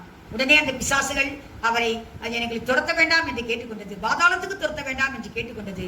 அங்கு பார்த்தீங்கன்னா மலை மேல நிறைய பஞ்சிகள் மேய்ந்து கொண்டிருந்துதான். நிறைய பஞ்சிகள் மேய்ந்து கொண்டிருக்கிறது. உடனே அந்த பிசாசுகள் கேட்டதாம், அந்த பஞ்சிகளுக்குள்ள எங்களை அனுப்பிவிடும் என்று சொல்லி கர்த்தரை பார்த்து கேட்டதாம். உடனே கர்த்தர் அந்த பஞ்சுகளுக்குள்ள அந்த பிசாசை அனுப்பினார். உடனே அந்த உயர்ந்த நிலையில் விழுந்து மாண்டு போனது. அவ்வளவு பஞ்சுகளும் மாண்டு போனது. உடனே இந்த மேய்த்தவர்கள் ஓடி போய் ஊரெல்லாம் சொன்னார்கள். உடனே ஊர்ல இருந்து அநேகர் அதை பார்க்கும்படி வந்து விட்டார்கள். வந்து பார்க்கும்போது இந்த பிசாசை பிடித்தவன் அழகாக வஸ்திரம் தெரியாமல் இருந்தவன் அழகாக வஸ்திரம் தரித்து புத்தி தெளிந்து அவன் கர்த்தரை பார்த்து உட்கார்ந்து கர்த்தரை வார்த்தை கேட்டுக்கொண்டிருக்கிறான். இதை பார்த்த உடனே அவளுக்கு ஆச்சரியமாயிட்டது. உடனே அவரை பார்த்து சொல்கிறார்கள் பஞ்சி மேய்த்தவர்கள், தயவு செய்து நீர் இந்த வீட்டை விட்டு ஊரை விட்டு போய்விடும் என்று சொல்லி அவரை வேண்டிக் கொண்டார்களாம். அவர் உடனே அங்கிருந்து போய்விடுகிறார். அவர் போகும்போது மீண்டும் அவர் படகில் ஏறி போகும்போது அவன் கேட்கிறான், ஆண்டவரே, நான் உம்மோடு கூட வரட்டுமா என்று கேட்கிறான். அது கர்த்தர் சொன்னாராம், நீ வர வேண்டாம், நீ போ, உன் இனப்பட ஜந்துக்கள் உன் சுற்றத்தாருக்கு இந்த சாட்சியை சொல்லு என்று சொன்னாராம். அவன் போய் எல்லா இடங்களிலும் பிரசித்தப்படுகிறான். நான் பிசாசை பிடித்தவனாய் இருந்தேன், அநேகம் பிசாசுகள் என்னை வருத்தி கொண்டிருந்தது, கர்த்தர் விடுதலையாக்கினான் என்று சொல்லி கர்த்தர் நாமத்தை மையப்படுத்தான் நாம் பார்க்கிறோம். அதனால் கர்த்தர் நமக்கு எத்தனை அதிசயங்கள் செய்திருக்கிறார், நம்முடைய வாழ்க்கையில் உள்ள அற்புதங்கள் செய்திருக்கிறார். நாம் சபையில் உண்மையான ஒரு விசுவாசிகளாய் இருப்போமானால் விசுவாசிகளின் கூடுகை தான் சபை என்று பார்க்கிறோம். நாம் கர்த்தருக்கு ஒரு சாட்சியின் தூணாய் நிற்க வேண்டியது மிகவும் அவசியமான ஒரு காரியமாய் இருக்கிறது. அடுத்தது நாம் பார்க்கிறோம், இரும்பு தூணை குறித்து பார்க்கிறோம். அந்த இரும்பு தூண் என்றால் கர்த்தருடைய ஊழியக்காரர். கர்த்தருடைய ஊழியக்காரரை கர்த்தர் இரும்பு தூணாக வைத்திருக்கிறார். வாசிக்கலாம். எரேமியாவுக்கு கர்த்தர் கொடுத்த வார்த்தை, எரேமியாவின் புஸ்தகம் 1ஆம் அதிகாரம் 18ஆம் வசனம் 19ஆம் வசனம் வாசிக்கலாம். இதோ தேசம் அனைத்துக்கும் யூதாவின் ராஜாக்களுக்கும் அதன் பிரபுக்களுக்கும் அதன் ஆசாரியர்களுக்கும் தேசத்தின் ஜனங்களுக்கும் எதிராக நான் உன்னை இன்றைய தினம் அரணிப்பான பட்டணமும் இரும்பு தூணும் வெண்கல அலங்கமும் ஆக்கினேன். பாருங்க, இரும்பு தூணும் வெண்கல அலங்கமும் ஆக்கினேன் என்று சொல்கிறார். தேசம் அனைத்துக்கும், தேசத்தில் இருக்கிற ஜனங்களுக்கும், தீர்க்கதரிசிகளுக்கும், எல்லாருக்கும், பிரபுக்களுக்கும் எல்லாருக்கும் முன்பாக, நான் ஆசாரியர்களுக்கும் எல்லாருக்கும் முன்பாக நான் உன்னை இருப்பு தூணும் அலங்கமாய் ஆக்கி வைத்திருக்கிறேன், வெண்கல அலங்கமாய் ஆக்கி வைத்திருக்கிறேன் என்று கர்த்தர் சொன்னார். இருப்பு தூண் என்று சொல்லும் போது அது பலமானது, அது பலம் வாய்ந்தது என்று நாம் பார்க்கிறோம். அதனால் நீ பயப்பட வேண்டிய அவசியம் இல்லை, நீ யாரும் உனக்கு எதிர்த்து நிற்க மாட்டார்கள் என்று கர்த்தர் சொன்னார். அப்படியால் ஊழியக்காரன் என்று சொல்கிறவன் சத்தியத்தை போதிக்கிறவனாய் இருக்க வேண்டும். ஒருவேளை எப்படிப்பட்ட எதிர்ப்புகள் வந்தாலும் அவன் இருப்பு தூண். அவனை எதிர்க்கிறவர்கள் தான் அவன் கஷ்டப்படுவார்களே தவிர அவனை மேற்கொள்ள முடியாது. கர்த்தர் சொல்கிறார். அடுத்த வசனம் 18ஆம் வசனம். அவர்கள் உனக்கு விரோதமாக 19 அவர்கள் உனக்கு விரோதமாக யுத்தம் பண்ணுவார்கள், ஆனாலும் உன்னை மேற்கொள்ள மாட்டார்கள். உன்னை ரட்சிக்கும்படிக்கு நான் உன்னுடனே இருக்கிறேன் என்று கர்த்தர் சொல்கிறார். கர்த்தர் சொல்கிறார், அவர்கள் உனக்கு எதிர்த்து வருவார்கள், ஆனால் உன்னை மேற்கொள்ள முடியாது, நான் உனக்கு துணையா இருக்கிறேன். அவர்கள் ஊழியக்காரன் என்று சொல்கிறவர்கள் நிச்சயமாய் சத்தியத்தை மாத்திரம் போதிக்க முடியாது. சத்தியத்தை குறிக்கவோ, சத்தியத்தை மறைக்கவோ, சத்தியத்தை ஒழிக்கவோ அவர்கள் கூடாது. அவர்கள் சத்தியத்தை சொல்லுகிறவர்கள் தான் ஊழியக்காரர். அதைத்தான் நீங்க பார்க்கிறோம். அவன் இரும்பு தூண் என்று சொல்லி நாம் பார்க்கிறோம். பார்த்தீங்கன்னா 1 கொரிந்தியர் 4ஆம் அதிகாரம் முதல் 2 வசனங்களை வாசிக்கலாம். 1 கொரிந்தியர், அவன் தேவ ரகசியங்களை குறித்து உக்ரானக்காரன், அவன் தேவனுடைய ரகசியங்களை குறித்து சொல்லிக் கொடுக்கிறவன், வெளிப்படுத்துகிறவன் என்று எழுதுகிறார் பவுல் எழுதும் போது. 1 கொரிந்தியர் 4ஆம் அதிகாரம் முதல் 2 வசனங்கள். இப்படியாக எந்த மனுஷனும் எங்களை கிறிஸ்துவின் ஊழியக்காரர் என்றும் தேவனுடைய ரகசியங்களின் உக்கிரானக்காரன் என்றும் எண்ணிக்கொள்ள கடவன். பாருங்க, நாங்க தேவனுடைய ஊழியக்காரர், கிறிஸ்துடைய ரகசியங்களை வெளிப்படுத்துகிறவர்கள் என்றால் சீக்ரெட்ஸ் நாம் பார்க்கிறோம். பவுல் அநேக இடங்களில் சொல்லுவார், இந்த ரகசியம் எனக்கு வெளிப்பட்டது, இந்த ரகசியத்தை கர்த்தருக்கு தெரியப்படுத்தினார். ஆனால் தேவனுடைய ரகசியங்களை வெளிப்படுத்துவர்கள் தான் ஊழியக்காரர்கள், அவர்கள் இருப்பு தூண் என்று வேதம் சொல்கிறது. ஆகவே மத்திய 5ஆம் அதிகாரம் 27ஆம் வசனத்தில் எழுதப்பட்டது போல 37ஆம் வசனத்தில் எழுதப்பட்டது போல உள்ளதே உள்ளது என்றும் இல்லது இல்லது என்றும் சொல்லுங்க. அந்த மாதிரி கர்த்தருடைய வார்த்தையை நான் உள்ளபடியே பிரசங்கிக்க வேண்டியவர்கள் தான். ஆகவே தேவ வசனங்களை வெளிப்படுத்துவர்கள் தான் இங்கு பார்க்கிறோம் ஊழியக்காரர் என்று சொல்லி. அவர்கள் சத்தியத்தை அப்படியே போதிக்கிறவர்கள். வாசிக்கலாம். ஏசாயாவின் புஸ்தகம் 50ஆம் அதிகாரம் 4ஆம் வசனத்தில் எழுதப்பட்டிருக்குது. இளைப்பிறந்தவனுக்கு சமயத்துக்கு ஏற்ற வாட்சி சொல்லும்படிக்கு அவர் கல்லிமானுடைய நாவை தந்தளினாராம். காலைதோறும் கேட்கும்படி என்று செவிகளை திறக்கிறார் என்று எழுதப்பட்டிருக்கிறது.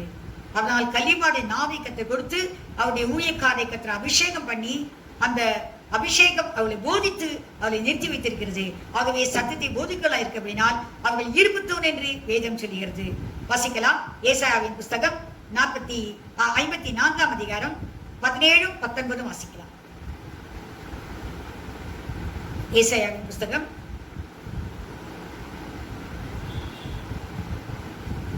இதோ உனக்கு விரோதமாய் கூட்டம் கூடினால் அது என்னாலே கூடுகிற கூட்டம் அல்ல. எவர்கள் உனக்கு விரோதமாய் கூடுகிறார்களோ அவர்கள் உன் பட்சத்தில் வருவார்கள். உனக்கு விரோதமாய் உருவாக்கப்படும் எந்த ஆயுதமும் வாய்க்காதே போகும். இந்த வார்த்தையை கர்த்தர் யாருக்கு சொல்கிறார்? ஊழியக்காரருக்கு தான் சொல்கிறார். பாருங்க, உனக்கு விரோதமாய் உருவாக்கப்படும் எந்த ஆயுதமும் வாய்க்காதே போகும். உனக்கு விரோதமாய் நியாயத்தில் எழும்பும் எந்த நாவையும் நீ குற்றப்படுத்துவாய். பாருங்க, உனக்கு விரோதமாய் குற்றப்படுத்துகிற எந்த நாவையும் நீ என்ன செய்ய முடியாது, நீ எதிர்க்க முடியாது. இது கர்த்தருடைய ஊழியக்காரரின் சுதந்திரமும் என்னால் உண்டான அவருடைய நீதியுமாய் இருக்கிறது என்று கர்த்தர் சொல்கிறார். அப்ப கர்த்தர் கொடுக்கிற ஒரு நீதி அது ஊழியக்காரருக்கு சுதந்திரம் என்று சொல்கிறார். அப்ப ஊழியக்காரருக்கு சொல்கிற வார்த்தை உனக்கு விரோதமாய் உருவாக்கப்படும் எந்த ஆயுதம் வாய்க்காதே போம் என்று. அவனால் ஊழியக்காரனை கர்த்தர் ஈர்ப்புத்தோனா வைத்து எப்படிப்பட்ட எதிர்ப்புகள் வந்தாலும் அவன் எந்த விதத்திலும் அவன் சரண்டர் ஆகாதபடிக்கு, அவன் மலைக்கழித்து போகாதபடிக்கு கர்த்தவனுக்கு துணியாயிருந்து அவனுக்கு ஜெயித்து கொடுக்கிறார் என்று பார்க்கிறோம். ஆகவே அவன் சத்தியத்தை போதிக்கிற ஒரு ஈர்ப்பு தூணாய் இருக்கிறான். கடைசியாக பார்க்கிறோம் கிறிஸ்துவை குறித்த தூண்களை குறித்து நாம் சபையில பார்க்கிறோம். முதல் ஆதியில பார்க்கும்போது அது யாத்திராகமம் 26ஆம் அதிகாரத்தில் நம்ம வாசிக்கும் போது 30 33 வசனங்களை நம்ம பார்க்கிறோம். எடுத்து வாசித்து பாருங்கள். யாத்திராகம் 26, 30, 33 சொல்லி பார்க்கும்போது மோசேக்கு கர்த்தர் வெளிப்படுத்துகிறார். எதை வெளிப்படுத்துகிறார் என்றால் மலையில் எப்படி ஆசரிப்பு கூடாரத்தை கட்ட வேண்டும் என்று சொல்லி கர்த்தர் வெளிப்படுத்தினார். அதன்படியே மோசே அந்த கூடாரத்தை அமைக்கிறான். இதுல பார்க்கும்போது ஒரு தொங்கு திரையை புத்தகம் எழுதப்பட்டிருக்கிறது. 30 33 வசனங்களை பார்க்கும்போது பரிசுத்த ஸ்தலத்திற்கும் மகா பரிசுத்த ஸ்தலத்துக்கும் இடையில் ஒரு திரை, ஒரு ஸ்கிரீன் அங்க இருக்கிறது. ஏனென்றால் அந்த மகா பரிசுத்த ஸ்தலத்தில் வருஷத்துக்கு ஒரு தரம் தான் பிரதான ஆசாரியர் மாத்திரம் தான் போக முடியும். மற்றவர்கள் ஒருவரும் அங்கு போக முடியாது. ஆகவே ஒரு பெரிய ஸ்கிரீன் அங்கு மூடப்பட்டிருக்கிறது. அந்த ஸ்கிரீன் பார்க்கும்போது 3 விதமான அந்த கலர் துணிகளால் அது நெய்யப்பட்டிருக்கிறது. பார்த்தீங்கன்னா அந்த கலர் என்று சொல்கிறது, அந்த கலர்கள் எல்லாம் கிறிஸ்துவை குறிக்கிறது. அந்த நிறம் என்று சொல்கிறது கிறிஸ்துவை குறிக்கிறது. அதுல பார்க்கும்போது முதலாவது அந்த தூண்ல ரத்தாம்பரமும், அது பார்த்தீங்கன்னா இளநீல நூலும் ரத்தாம்பர நூலும் என்று போடப்பட்டிருக்கிறது. ரத்தாம்பரம் இளநீலம் என்று சொல்கிறது அவருடைய ராயல்டி, அதனால் ராஜரிக தன்மையை குறிக்கிறது. கர்த்தர் ராஜா, ராஜாதி ராஜா என்ற தன்மையை அந்த கலர், அந்த நிறம் குறிக்கிறதா இருக்கிறது. இரண்டாவது பார்த்தீங்கன்னா இந்த ஸ்கார்லெட், அந்த ரெட், அந்த சிவப்பு கலர் கலந்திருக்க வேண்டும், சிவப்பு நூல் என்று பார்க்கிறோம். அந்த சிவப்பு நூல் அவருடைய ரத்தத்தை குறிக்கிறது. மூன்றாவது நாம் பார்க்கும்போது அந்த சிவப்பு தீர்ந்த, அதாவது பஞ்சை போன்ற வெண்மை நிறம், அந்த பஞ்சு திரித்த வெண்பஞ்சு, மெல்லிய பஞ்சு என்று எழுதப்பட்டிருக்கிறது. திரித்த மெல்லிய பஞ்சு என்று, அது அவருடைய நீதியை குறிக்கிறது. ஏனென்றால் ஏசாயாவின் புஸ்தகம் 59ஆம் அதிகாரம் 17ஆம் வசனத்தில் அவர் நீதியை மார்க்கவசமாக தரித்துக் கொண்டிருக்கிறார் என்று எழுதப்பட்டிருக்கிறது. ஆகவே அவர் நீதி உள்ள தேவன், நீதியாய் நியாயத்திருக்கிறவர், நீதியாய் பதில் கொடுக்கிறவர். நாம் ஆனால் தான் நீதி உள்ளவர் இன்னும் நீதி செய்ய வேண்டும் என்றால் அவர் வரும்போது அவனுக்குரிய பலனை கொடுக்கிறேன் என்று சொல்கிறார். ஆகவே நீதி உள்ள தேவன் என்பது அடையாளமாய்த்தான் அந்த வெள்ளை நிறம்.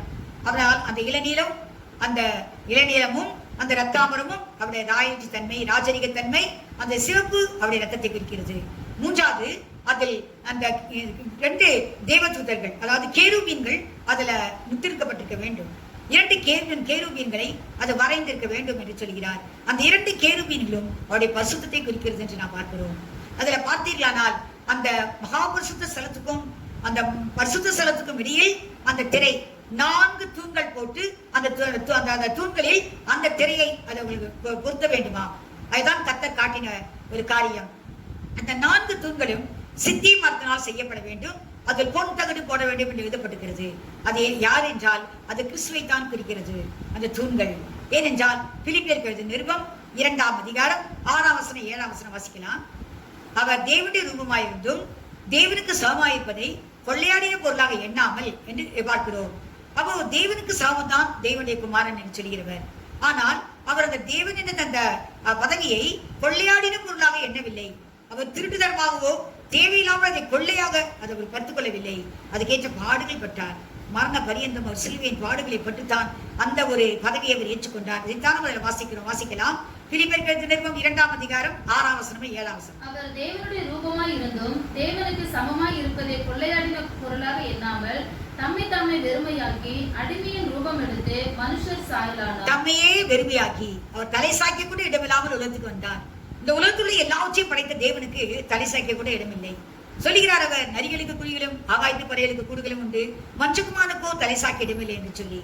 இந்த உலகத்தில் எவ்வளவு இடங்களை அவர் உருவாக்கின தேவன், ஒரு வார்த்தையால் உண்டாக்கினவர். அந்த பூமியை எல்லாவற்றையும் நிரப்பந்த தேவன். ஆனால் அவருக்கு தலை சாய்க்கல, தன்னை வெறுமையாக்கினார். தன்னை வெறுமையாக்கி அந்த அடிமையின் ரூபம் எடுத்து மனுஷர் சாயலானார். மனுஷர் சாயல் என்று சொல்வது அடிமையின் ரூபம். அவர் தேவ ரூபத்தை விட்டு அவர் மனுஷ ரூபம் எடுத்தாரே, அது அடிமையின் சாயல் என்று சொல்கிறார். அடிமையின் ரூபம் எடுத்து மனுஷர் சாயலானார். ஏன்னா தேவ சாயல் அழிவு இல்லை, ஆனால் மனுஷ சாயலுக்கு அழிவு உண்டு, மரணம் உண்டு. ஆகவே அவர் மரித்துதான் உயிரோடு எழுந்தார் தேவகுமாரன் என்று நிரூபிக்க. ஆகவே அடிமையின் ரூபம் எடுத்து மனுஷர் சாயலானார் எழுதப்பட்டிருக்கிறது. இவ்வளவு பாடுகளும் அவர் பட்டுத்தான் அவர் அந்த உன்னதமான நிலைமைக்கு அவர் வந்தார். ஆகவே தான் அந்த சித்தி மரம் என்று சொல்கிறது கோணலான ஒரு மரம். அது மனுஷன் தன்மையை குறிக்கிறது, அதோட மனுஷனுடைய தன்மை அதுதான் குறிக்கிறது. ஆனால் அதன் மேல் பொன் ஒரு பூசப்பட்டிருக்க வேண்டும், பொன்னாலும் தகடுகள் போடப்பட்டிருக்கணும். பொன் என்று சொல்வது பரிசுத்தம், பசுத்தாவியாலே உண்டாக்கப்பட்டவர். ஆகவே பரிசுத்த அந்த பொன் மேல போடப்பட்டிருக்க வேண்டும். அதனை பாதங்கள் அது வெள்ளியா இருக்க வேண்டுமாம். அதுல பொன் குக்கிகளை செய்துதான் அந்த திரையை அதுல போட வேண்டுமாம். அந்த பொன் குக்கி அந்த வெள்ளி என்று சொல்கிறது மீட்புக்கு அடையாளமாய் இருக்கிறதாம். ஏனென்றால் 1 பேதுரு 1ஆம் அதிகாரம் 18-19ஆம் வசனத்தில் எழுதப்பட்டிருக்கிறது, நாம் வெள்ளியினாலும் பொன்னினாலும் மீட்கப்படாமல் விலையேறப்பட்ட ரத்தத்தினாலே மீட்கப்பட்டீர்களே என்று சொல்லி. ஆகவே வெள்ளி பாதங்களும் அந்த பொன் குக்கிகளும் மீட்புக்கு அடையாளமாய் சொல்லப்பட்ட ஒரு வார்த்தை என்று நாம் பார்க்கிறோம். ஆகவே அவர் சிலுவையில் நமக்காக மீட்பை, ஒரு விடுதலையை உண்டாக்கி வைத்தார். சிலுவையில் அவர் பட்ட பாடுகளினாலே உலகத்துள்ள எல்லாவித அடிமைத்தனத்தினின்றும் நம்மை மீட்கும் பொருளாகத்தான் அவர் சிலுவையில் தொங்கினார். ஆகவே அவர் மீட்கும் பொருளாக தொங்கப்பட்டபடியினால் தான் அந்த வெள்ளி பாதங்களையும் அந்த குக்கிகளையும் நாம் பார்க்கிறோம். இதைத்தான் அங்கு எழுதப்பட்டிருக்கிறது. அது பரிசுத்த ஸ்தலத்துக்கும் மகாபரிசுத்த ஸ்தலத்துக்கும் தடையா இருக்கிற இந்த ஸ்கிரீன் உள்ளே போகக்கூடாது. ஏனென்றால் லேவியராகமம் 16ஆம் அதிகாரம் 2ஆம் வசனத்தில் நாம் வாசிக்கிறோம், கர்த்தர் ஆரோனை பார்த்து சொல்கிறார், உன் சகோதரனாகிய ஆரோன் சாகாதபடிக்கு அவன் எந்த வேளையும் கிருபாசனத்தின் இடம் வரக்கூடாது என்று சொல்கிறார். வாசிக்கலாம்.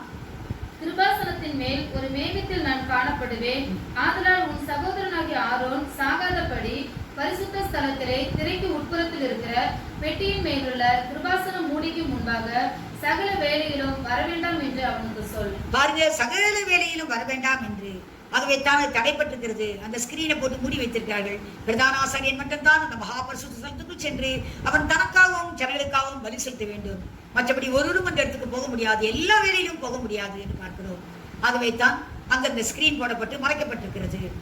ஆனால் அது இயேசு கிறிஸ்துவை தான் குறிக்கிறது. இயேசு கிறிஸ்து மரித்த பின்பு அந்த திரைச்சீலை கிழிக்கப்பட்டது, இரண்டாக கிழிக்கப்பட்டது.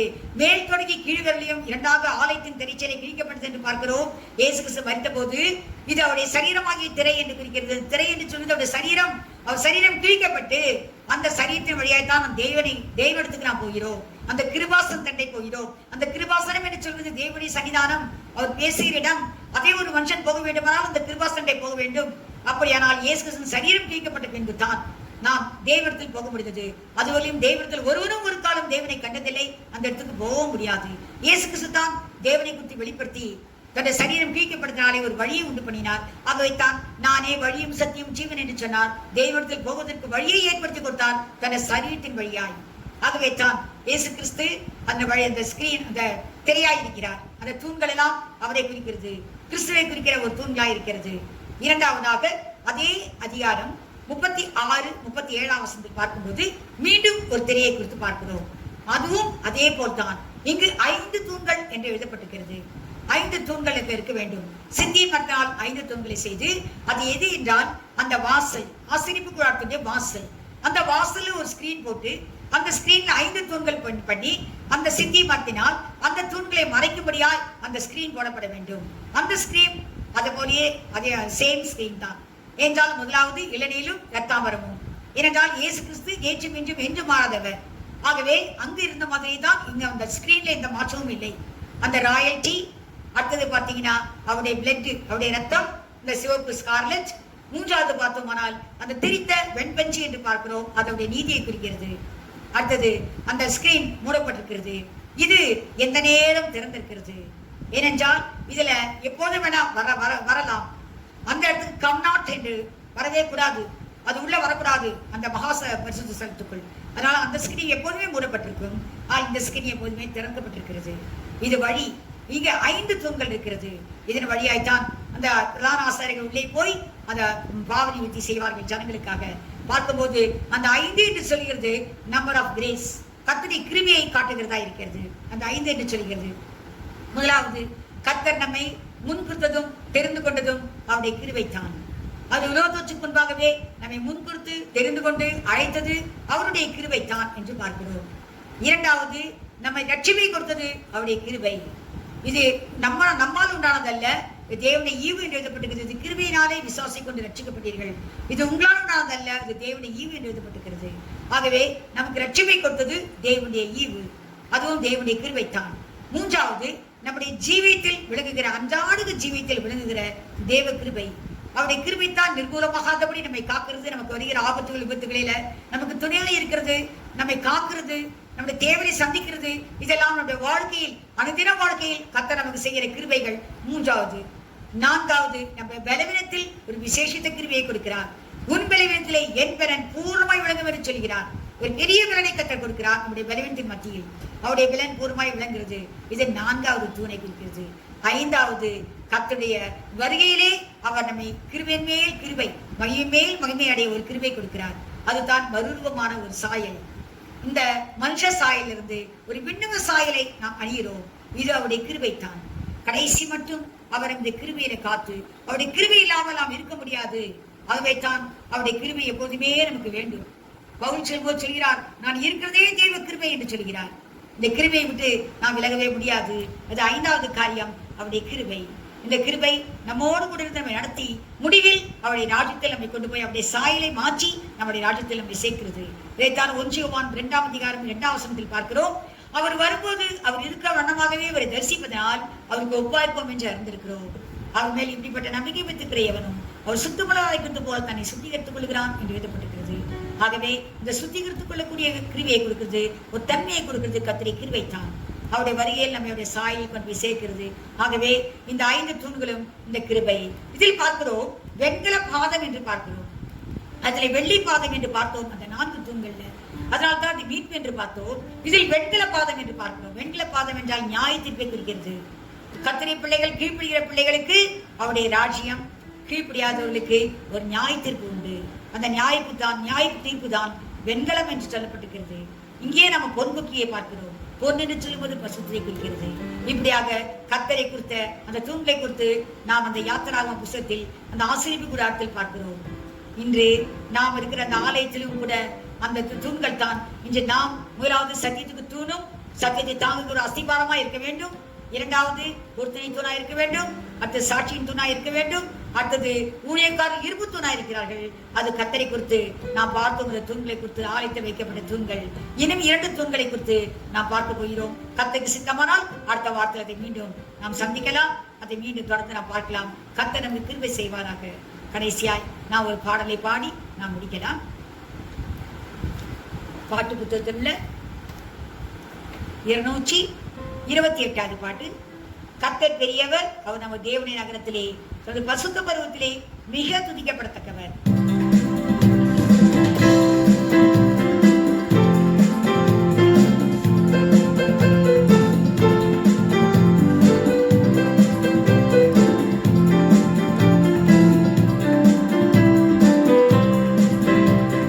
பெரியவர்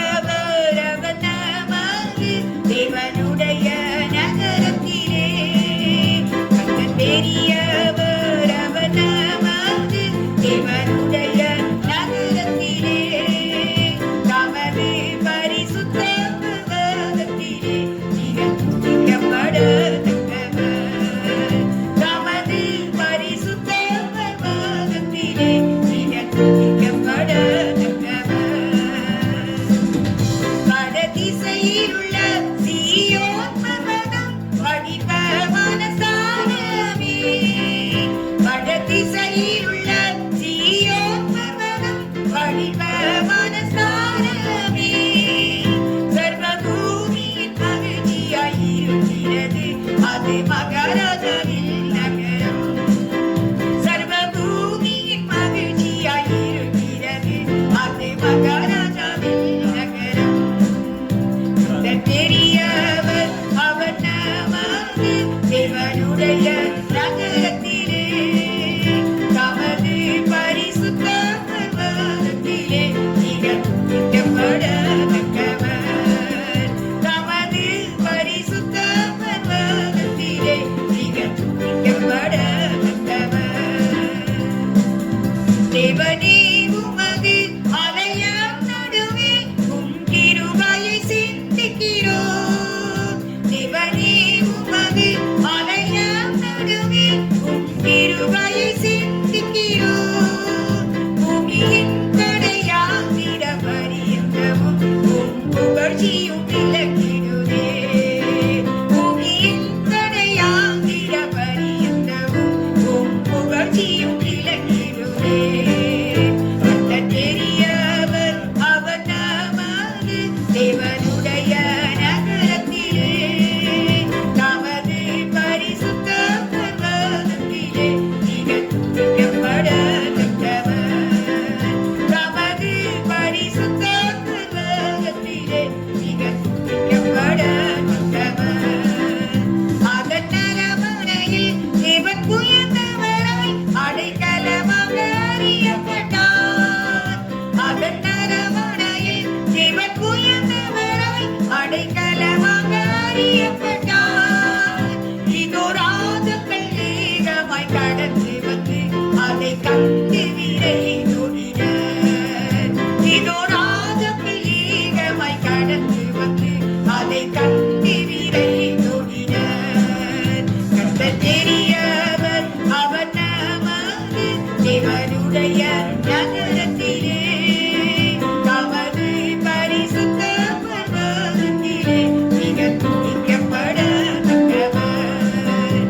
தமது பரிசுத்த பர்வதத்திலே துதிக்கப்படத்தக்கவர். உமது நியாயத்தீர்ப்புகளின் நிமித்தம் சீயோன் பர்வதம் மகிழ்வதாக. உமது நியாயத்தீர்ப்புகளின் நிமித்தம் சீயோன் பர்வதம் மகிழ்வதாக. உம் வலக்கரம் நீதியால் நிறைந்திருக்க யூதா குமாரத்தி களி கூறுவார். உம் வலக்கரம் நீதியால் நிறைந்திருக்க யூதா குமாரத்தி களி கூறுவார்.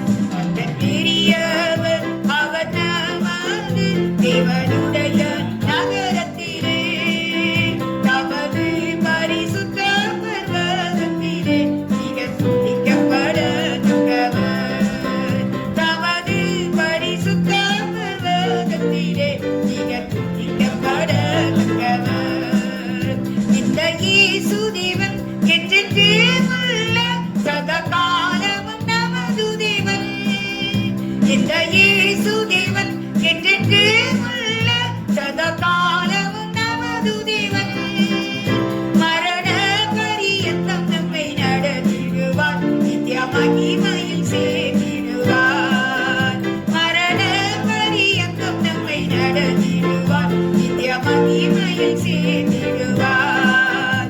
கர்த்தர் பெரியவர் அவர் நமது தேவனுடைய நகரத்திலே தமது பரிசுத்த பர்வதத்திலே துதிக்கப்படத்தக்கவர். தமது பரிசுத்த பர்வதத்திலே துதிக்கப்படத்தக்கவர்.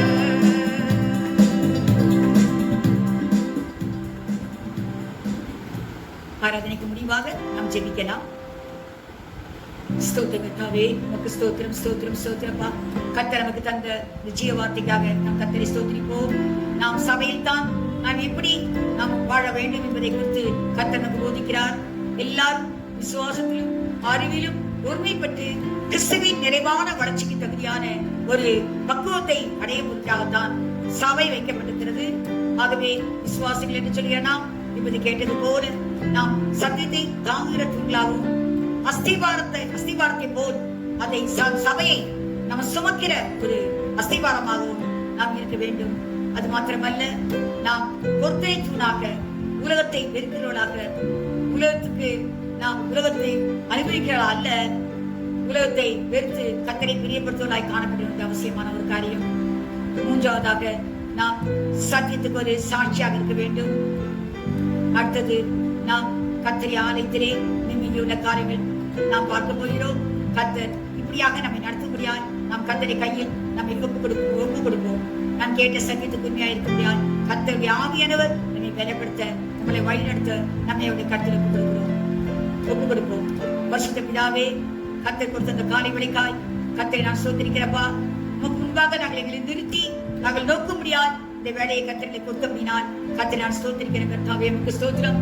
நாங்கள் எப்படி இருக்க வேண்டும் என்று சொல்லி ஆவியானவருக்கு பிரியமாய் நடக்க முடியாது நீங்களுக்கு போதித்தபடினால் கர்த்தரை நான் ஸ்தோத்திரிக்கிறப்பா, ஸ்தோத்திரிக்கிறோம்.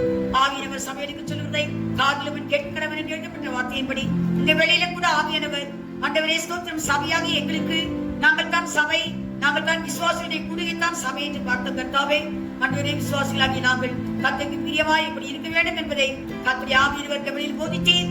உமக்கு நாங்கள் குற்றமாய் ஒப்புக் கொடுக்கிறோம். ஆவியானவரே, உடைய வசனத்தின்படி நாங்கள் நடக்க முடியாது எங்களை தாழ்த்தி ஒப்புக் கொடுக்கிறப்பா, ஸ்தோத்திரம். நீர் எங்களை பரிசுத்தப்படுத்தி, நீர் எங்களை கர்த்தா பலப்படுத்தி, உடைய சித்தம் செய்ய எங்களை தகுதிப்படுத்தி, நீர் எங்களை வழிநடத்த உடைய வல்லமுள்ள கருத்திலே எங்களை ஒப்புக் கொடுக்கிறப்பா, ஸ்தோத்திராஜா. இந்த நாளிலும் கூட கேட்டுக்கொண்டிருக்கிற ஒவ்வொரு பிள்ளைகளுக்காய் நான் ஜெபிக்கிறேன் ஆண்டவரே. கேட்ட ஒவ்வொரு பிள்ளைகளையும் கர்த்தர் ஆசீர்வதிக்க ஜெபிக்கிறோம். அவர்களையும் கூட கர்த்தர் அந்த வரியை நீர் ஆயத்தப்படுத்த முடியாது உடைய கிருபையினாலே ரட்சித்த கர்த்தர் ஆண்டவரே, எங்களுடைய வாழ்க்கையில் உடைய கிருபையை ஒவ்வொரு நாளும் விளங்க செய்து கொண்டிருக்கிறேன். என்னுடைய பலவீனத்தில் உடைய கிருபையை அதிகமாய் கொடுக்கிறேன். மறுரூபமாகும் போதும் கூட கடைசி நேரத்துல கூட உடைய சாயலுக்கு எங்களை மாற்றி உடைய கிருபையினாலே உடைய ராஜ்யத்தில் சேர்க்க போகிறேன். அதுக்காக நான் கர்த்தரை ஸ்தோத்திரிக்கிறேன். நீரே எங்களை தகுதிப்படுத்தி ஆண்டவரே, உங்க ஸ்தோத்திரம் நீர் மையப்படும் முடியாது உடைய கர்த்தங்களை தாழ்த்தி ஒப்புக் கொடுக்கிறோம். ஏராளப்பட்ட கர்த்தரை பிரசன்னத்துக்கும் எங்களை காத்துக்கொண்டபடினால் கர்த்தாவே, நாங்கள் நன்றியோடு சோதரித்து கர்த்தருக்கு மாத்திரமே துதிக்கான மகிமையாவற்றை ஏறெடுத்து இயேசு கிறிஸ்துவின் கரத்திலே எங்களை ஒப்புக் கொடுத்து தாழ்மையோடு வேண்டிக் கொள்கிறேன். ஜீவனுடைய பிதாவே, ஆமென்.